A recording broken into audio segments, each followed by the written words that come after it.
Good morning, Dr. Gary here on the road. We sell dental practices nationwide. We are dental practice brokers. Today's topic is, does the seller of a dental office have to prepay and pay off his loans prior to closing?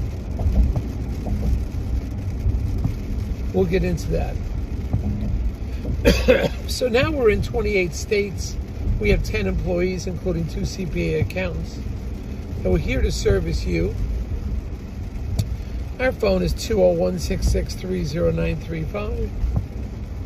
And our website is dentalpracticeguide.com or nationwidedentalpracticebrokers.com. We're available from 8 a.m. till 9 p.m. East Coast time every day except Christmas and Easter. All the information you're hearing today is for entertainment purposes. It's not legal or business advice. Now, we've been doing this for 13 years, so we feel we've got quite a bit of experience. We have 350 videos to help you now, too, by the way. And I was a dentist for 25, so I think we bring in information that some of the other brokers may not have. So we hope to help you with whatever we can. Now, if you're thinking about selling to a large DSO and you're doing about 1.6 million or higher, have 6 chairs or more, please let us know because we can help you. We've been doing this a long time. We're independent of the DSOs. However,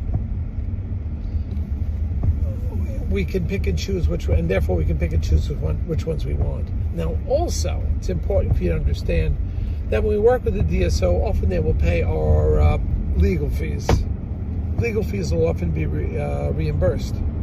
So that's working with us. Not the DSO doesn't do it. We do that internally upon successful closing based on certain criteria.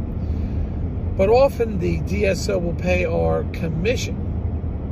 So there's no commission to the seller, and that should work out well for you. Also based on certain criteria. Now, as far as the loans, the lien, all these things that the seller doctor owes on the practice, business loans, tax, obligations, all these things, they can all be taken care of at the closing. You do not have to prepay those before closing. We will create and your attorneys will create a closing statement which identifies all of the obligations that you have. If you have a piece of leased equipment, the buyer does not pick up on your leased equipment. The buyer is expecting to get that piece of equipment not owing anything. It's part of the office. If you have something in the office that you don't want to sell and it's not part of the deal, just take it out of the office when the buyer is coming. And when you create your equipment list for the sale, take it out then. All right? I'm in the Lincoln Tunnel going to Manhattan, by the way. So anyway, take it out so they don't see it. But all the other things, even if you have the government loans, everything will be figured out ahead of time. And it takes a little while to get the payoff figures sometimes because your bank may have been a bank from 20 years ago, but got sold 2-3 times. And perhaps you paid off a piece of equipment and no one filed the discharge of mortgage on that equipment, discharge of lien. So it's still active on there, so it's a little problem. So that takes some time. Do everything proactively ahead of time. Get all your payoffs well ahead of time. And just get a per diem. Estimate when the practice is going to close and get a per diem. But you should get a per diem as of today, find out just what it is, and they'll figure out a per diem after that. But you can give it an estimate.